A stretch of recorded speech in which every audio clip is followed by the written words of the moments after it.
Merci.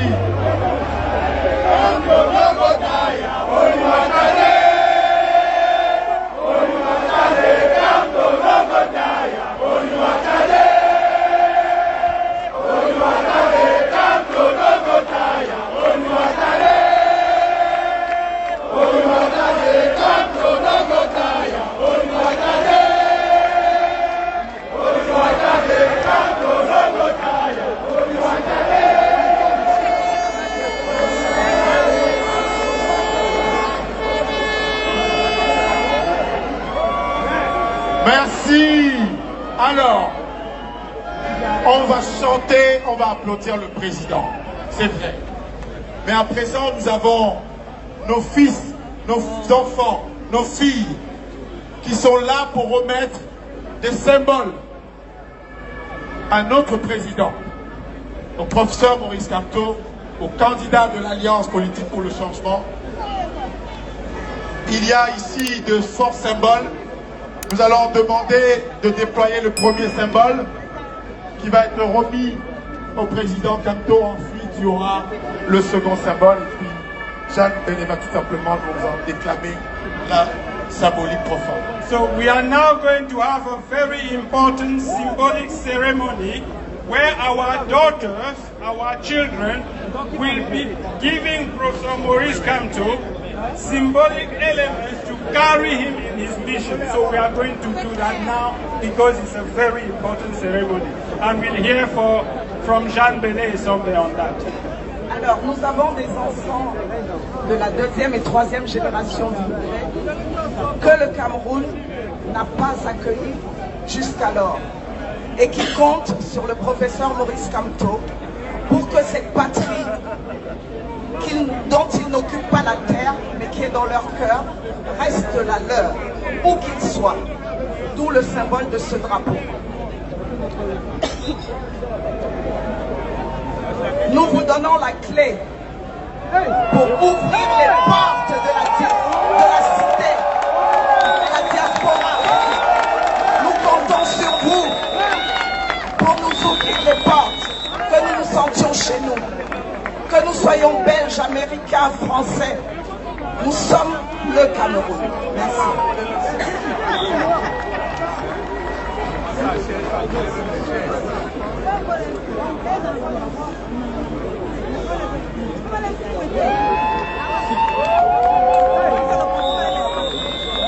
Une belle symbolique déclamée par Jeanne Benet-Sommet, la clé pour ouvrir la porte du pays natal du Cameroun aux enfants, fils et filles de la diaspora, première, deuxième, troisième, quatrième génération. C'est le sens et la symbolique qui a été évoquée tout à l'heure par Jeanne Benet-Sommet. Le président Maurice Kamto qui déplie le drapeau et qui remet cette symbolique et qui remercie chaleureusement nos enfants. Monsieur le Président, à vous. Professeur Maurice Kamto. Est-ce que le Cameroun est là? Est-ce que le Cameroun m'entend? Est-ce que l'Afrique est là? Alors, je suis prêt. Je suis prêt. Et comme un Africain profondément enraciné, partagez. Lorsque vous allez de votre village, Partagez la famille. Et que ça va niquer, les gars. Vous faites savoir votre satisfaction. Alors je voudrais dire aux autorités de ce pays, et en particulier de cette ville, combien nous sommes reconnaissants de l'accueil qu'ils nous réservent à cette place exceptionnelle de la République qui marque leur histoire et qui peut-être est le début de la nôtre jusqu'au pouvoir demain.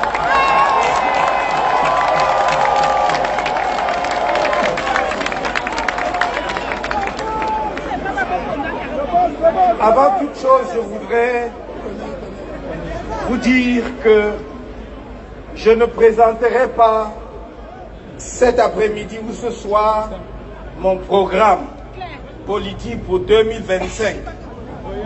Je réserve ce privilège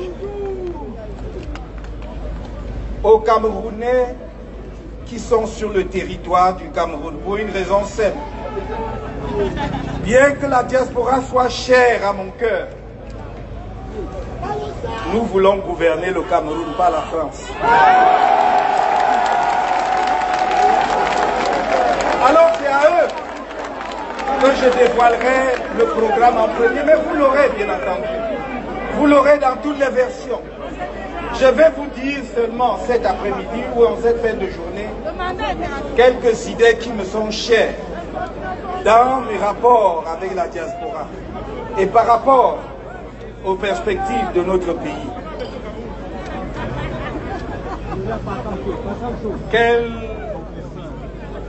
belle soirée pour faire passer un message. Mon message, je suis le messager ici, aujourd'hui à Paris, je suis le messager de l'unité foncière du Cameroun. De l'unité structurelle du Cameroun. De l'unité ontologique du Cameroun. L'unité structurelle, c'est-à-dire de l'articulation de toutes les communautés. De l'unité ontologique, parce qu'en nous, en dépit de tout ce qu'on peut vous dire, ce sont des mensonges, coulent le même sang, le même souffle, le même esprit. Qui ne serait pas heureux de, en place de la République à Paris, rempli par des Camerounais pour accueillir un Camerounais? Ceux qui sont jaloux vont vous dire, ah, il va seulement à Paris bavarder et machin. On va les graduer, on va les la possibilité d'organiser librement nos meetings au Cameroun. Et on fera 10 fois comme ça. Le message que je vous envoie, que personne ne vous divise. Vous pouvez avoir des désaccords. Vous avez même été verbalement violents les uns contre les autres. Mais n'oubliez jamais qu'une maison divisée est toujours une maison perdue. C'est difficile à admettre. Il y a eu beaucoup de violence. Mais nous devons être capables, justement, de grimper au sommet de la montagne. Et grimper au sommet de la montagne, c'est avoir la capacité de dépasser ses propres douleurs. Sinon, moi-même, je serais incapable de pardon. Pourtant, j'ai déjà pardonné à tout le monde.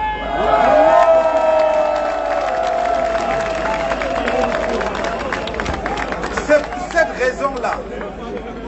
pour cette raison-là que j'ai dit avant 2018, que j'ai répété en 2018, que j'ai dit en 2020 et que je répète devant vous ce soir, que moi, quand vous m'aurez fait l'honneur, l'insigne honneur, la confiance de me confier les rênes de notre pays, vous pouvez être sûr, rien n'arrivera à M. Biya et sa famille. Rien. Je m'en porte garant. Je n'ai pas le temps pour la haine. Je n'ai pas le temps pour la haine. J'ai le temps pour bâtir le Cameroun avec vous. J'ai le temps d'effacer, de supprimer tous les obstacles qui vous empêchent d'aller et venir, d'apporter toutes vos connaissances, vos contributions au Cameroun. Ce sont ces obstacles, ces barrières que nous allons éliminer dans les 3 mois qui suivent notre arrivée au pouvoir. Plus personne d'entre vous ne sera stoppé à l'aéroport pour des motifs fallacieux.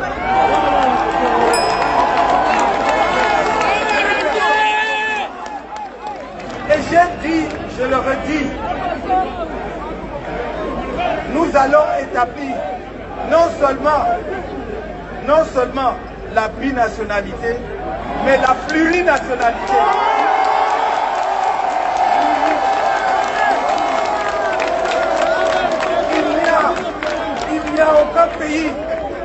Il n'y a aucun pays dans le monde d'aujourd'hui qui peut avoir une diaspora de la qualité de la diaspora camerounaise et ne pas accélérer son développement. Et tous les pays qui, en une seule génération, ont changé complètement la donne, comme la Chine hier, le Vietnam aujourd'hui, même le Maroc non loin de chez nous, c'est ceux qui ont activé leur diaspora et qui les ont accueillis les bras ouverts, qui les ont mis au centre du processus du développement. C'est ce que je voudrais faire avec vous. Portez ce message partout, que tous les Camerounais qui m'entendent aujourd'hui, je sais que si vous êtes là, si nombreux, c'est parce que vous aimez votre pays. Personne d'entre vous n'aurait sacrifié son samedi, jour de repos, s'il n'était viscéralement attaché à ce pays, s'il n'aimait pas. C'est un signe qui doit nous parler. Et pour moi, c'est un signe qui nous parle depuis très longtemps déjà, parce que je peux prétendre, sans vanité aucune, être le premier homme politique qui a posé le problème de la diaspora sur la scène camerounaise. Allez regarder, déjà en 2012 dans notre projet de société, mais bien avant. Et j'ai toujours dit, si la diaspora est dure vis-à-vis des dirigeants de notre pays, c'est qu'ils aimeraient tellement que les choses marchent mieux et que leur pays se développe plus vite. C'est parce qu'ils aiment leur pays, c'est pas parce qu'ils sont... Ouah, papa, ouah, papa. Oh non, ça va mietter. Mon message de cet après-midi, en ce qui concerne la marche des affaires de notre pays, c'est de vous dire, ne vous laissez pas distraire. En 2020, à cette même place, il y a exactement 5 ans et 4 mois, je vous disais, je vois clairement là où nous allons. Je vois. Et on y est arrivé, 2025, c'est la gare. 2025, c'est la gare.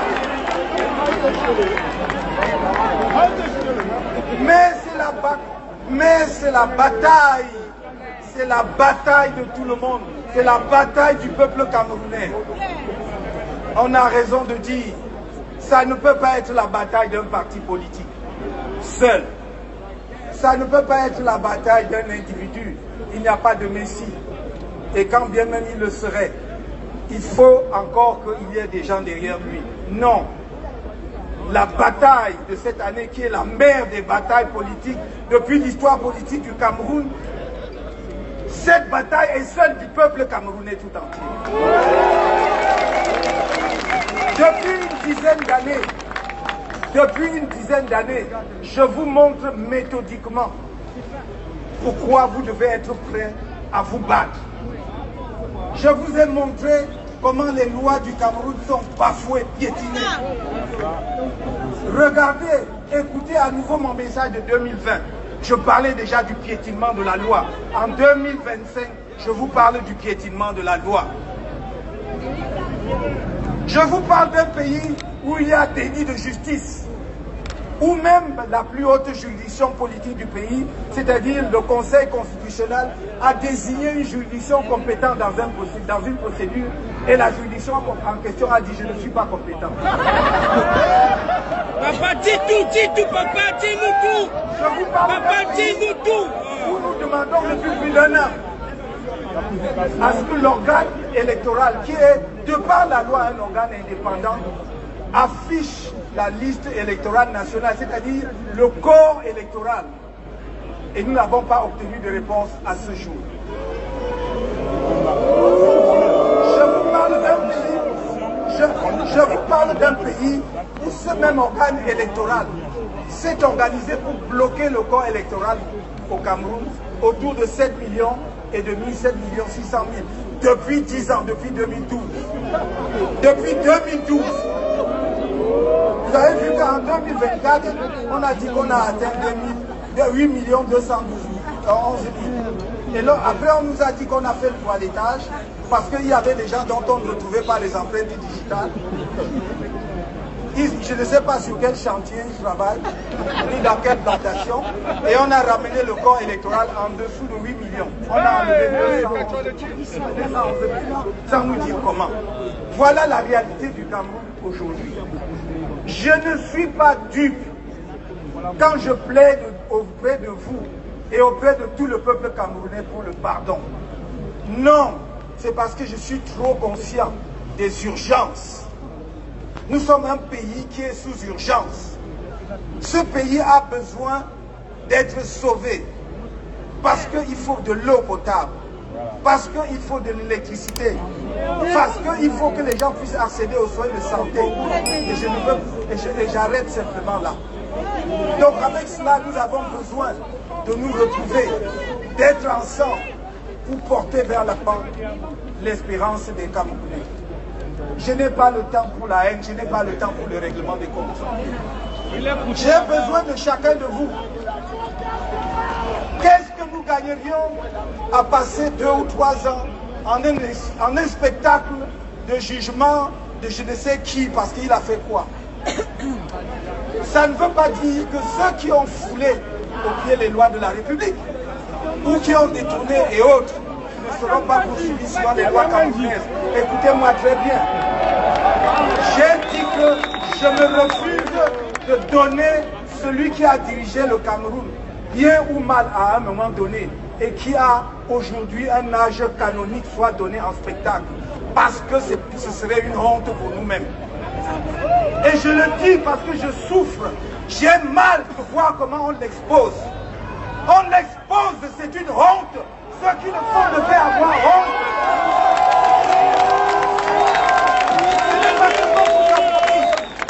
Ce n'est pas seulement pour son parti politique, c'est pour nous tous le Cameroun. Quand on peut humilier à ce point une personnalité, même nous en Afrique, même s'il n'avait pas dirigé le Cameroun, personne n'a le droit de donner en spectacle un homme de cet âge. C'est un patriarche dans nos traditions. C'est une honte. Mais c'est une honte pour nous tous. Et nous ne devons plus accepter cela. C'est pour cela que j'ai dit Papa dit tout. qu'il aura toute ma protection. Pour ce cas-là, vous pouvez être contre moi, j'assume, mais il aura ma protection.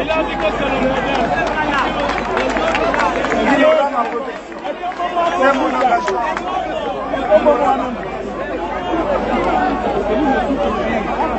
Voyez-vous, quand je dis ce que je dis, je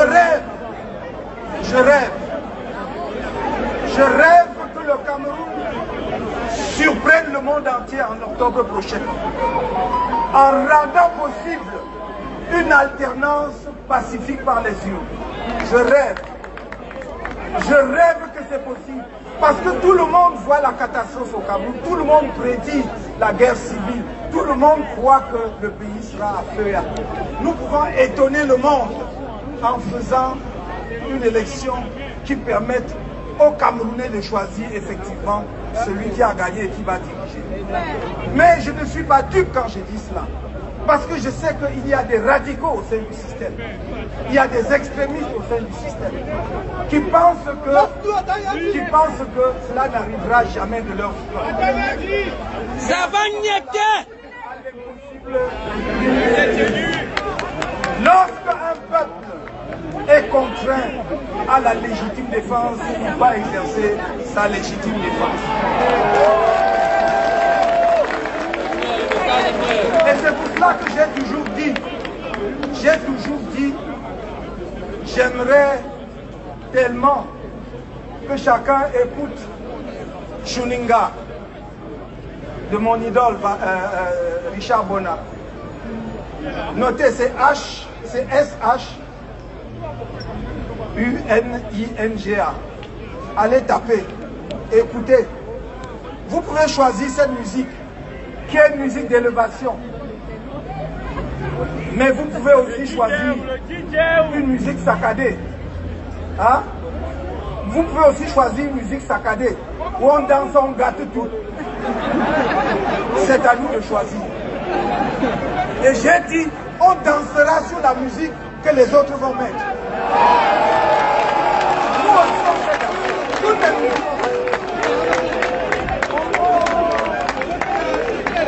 Le Cameroun, c'est notre pays à nous tous. Vous avez vu que je n'ai pas perdu le temps sur la question de savoir si je serai candidat ou pas. Parce que c'est un faux problème. On perd le temps avec ça. Donc, il n'y a aucun obstacle juridique, je dis bien aucun, à ma candidature à la prochaine élection.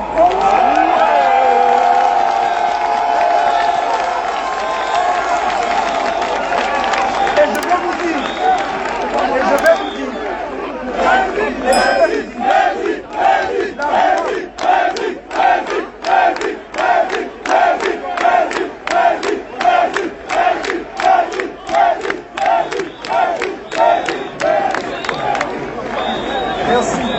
merci.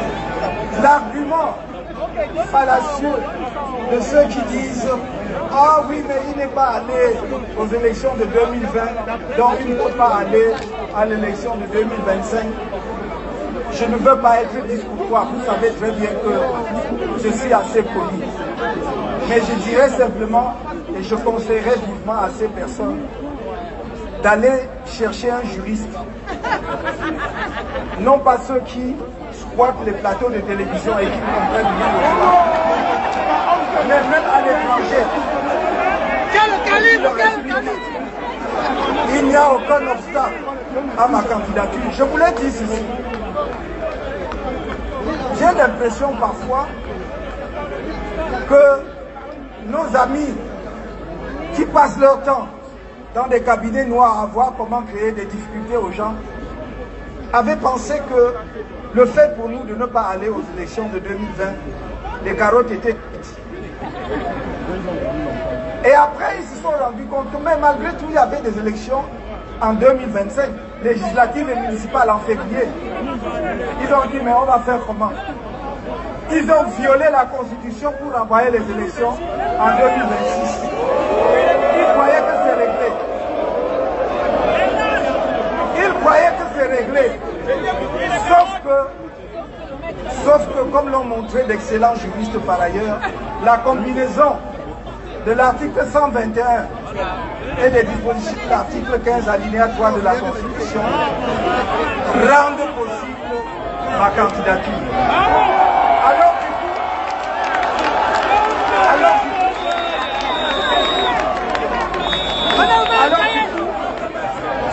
maintenant c'est comme une folie. Même ceux qui avaient fait des études, y compris en venant ici, ils ont brûlé leur thèse, ils ont tout déchiré pour aller au quartier. Maintenant c'est le droit du quartier qu'il faut sur les plateaux.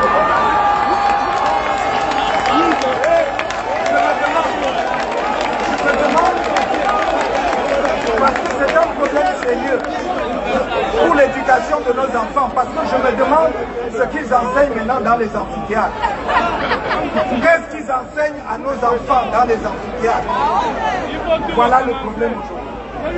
Voyez un pays où on a tout déconstruit. On a tout déconstruit. Au Cameroun, il n'y a plus de repères. Dites-moi, est-ce qu'il y a encore un repère? Les enfants grandissent sans dire « j'aimerais être comme les enfants ». Non, on a tué.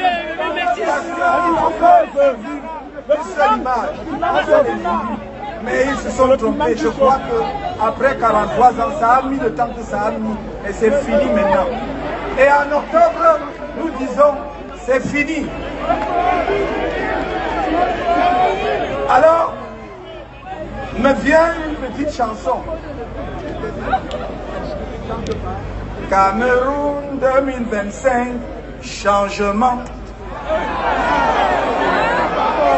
Cameroun 2025, changement. Cameroun 2025, changement. Changement, changement. Cameroun 2025, changement. Tandoka, changement. 2025, changement. Nagodwi. 2025, changement. Changement, changement. 2025.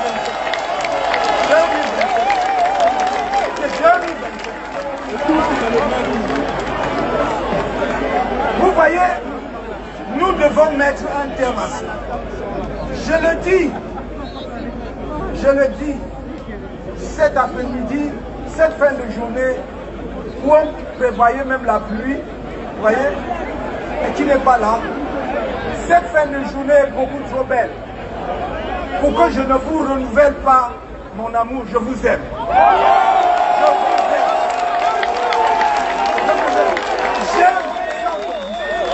aime. J'aime irrémédiablement. J'aime sans condition. Mon patriotisme est sans condition. Mon amour pour chacun de vous est sans condition. Et dites, et continuez comme certains l'ont dit. Dites que vous ne m'aimez pas. Moi, je dis que je vous aime.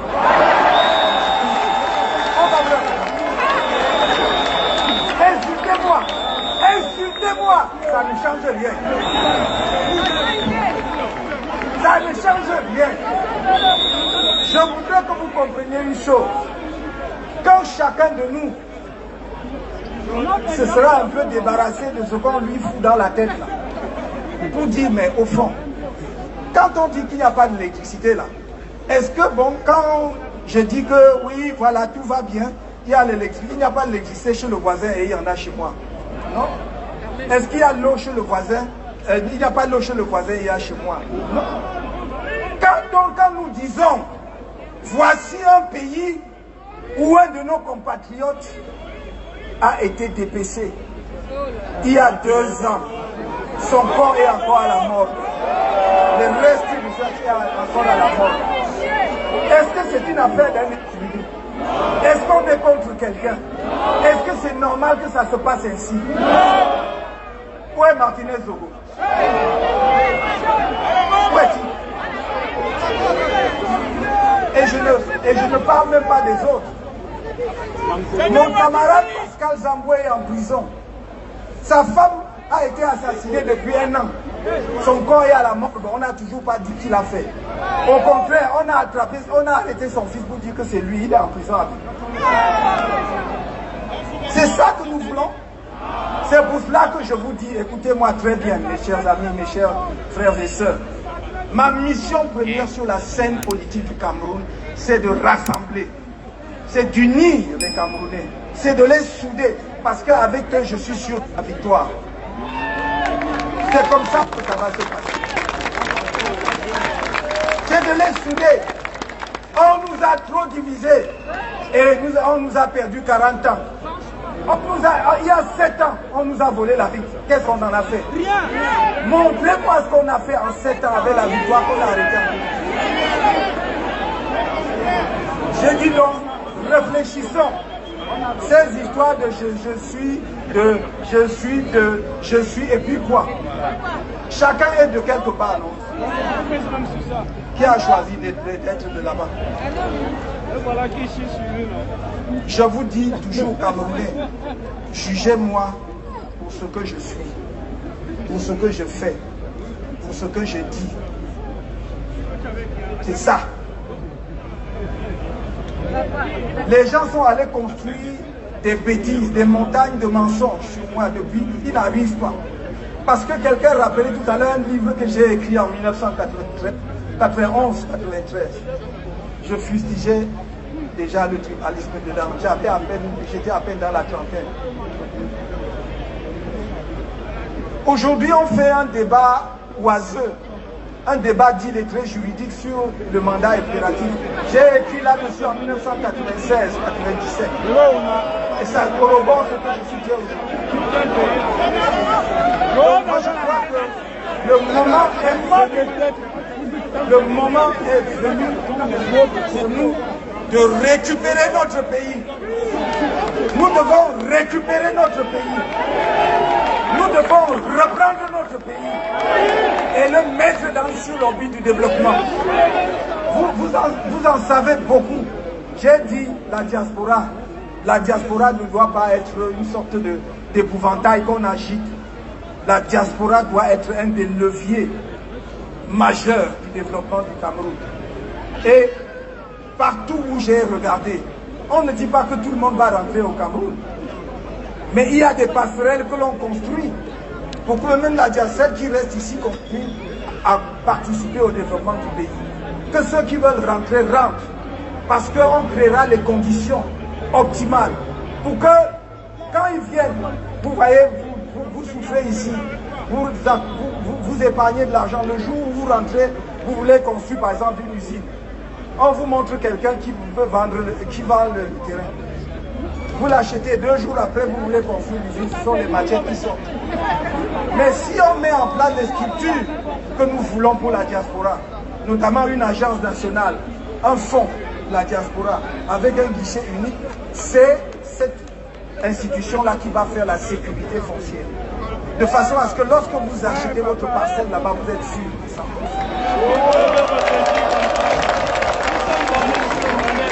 Je vois le gouvernement du Cameroun veut lever 200 milliards. Il n'y a pas longtemps, ils sont venus sur le marché des eurobonds. Ils ont emprunté de l'argent à 10,75%. Pour un État, c'est un taux usuraire. Parce qu'à la même époque, la Côte d'Ivoire et le Bénin empruntaient autour de 6%, 5,5 ou 6%. Ça, c'est notre pays. Ce sont des réalités, ce sont des chiffres que je vous donne et je peux multiplier. Donc, quand on dit que le pays ne se porte pas bien, c'est pas comme si quelqu'un inventait quelque chose. Je ne sais même pas ce qu'on a injecté dans le cerveau de certains de nos compatriotes pour qu'ils continuent à dire des bêtises. Et la plupart du temps, ce sont ceux qui souffrent le plus, qui n'ont rien. Et tu te demandes qu'est-ce qui se passe. Mais il est temps. Je crois que mon peuple s'est réveillé. Vous ne devez plus vous endormir. Cameroun 2025. Cameroun 2025. Cameroun 2025.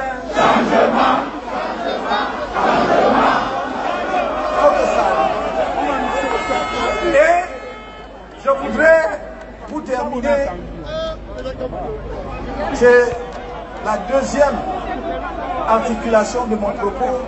Vous dire ceci. J'entends souvent et j'ai entendu en particulier en 2024 les Camerounais dire le Sénégal nous parle. Mais le Sénégal nous parle, mais nous ne comprenons pas ce que nous dit le Sénégal. Les gens ne voient que le résultat, c'est-à-dire le fait que 2 jeunes Sénégalais ont accédé au pouvoir par les urnes. Mais ils oublient toute la bataille qui a eu derrière, la lutte politique qui a eu derrière et qui a abouti à ces résultats. Vous voyez des Camerounais, comme on aime beaucoup le football, je suis sûr que très rapidement là vous allez dire laissez-nous même on va regarder la Champions League. Et qui vont dire, et il va s'installer devant sa télé, il va boire une bonne bière, après il va dire qu'est-ce que Kamto a même dit? C'est pas une affaire de Kamto. Qu'est-ce que nous faisons ensemble pour que ça change en 2025?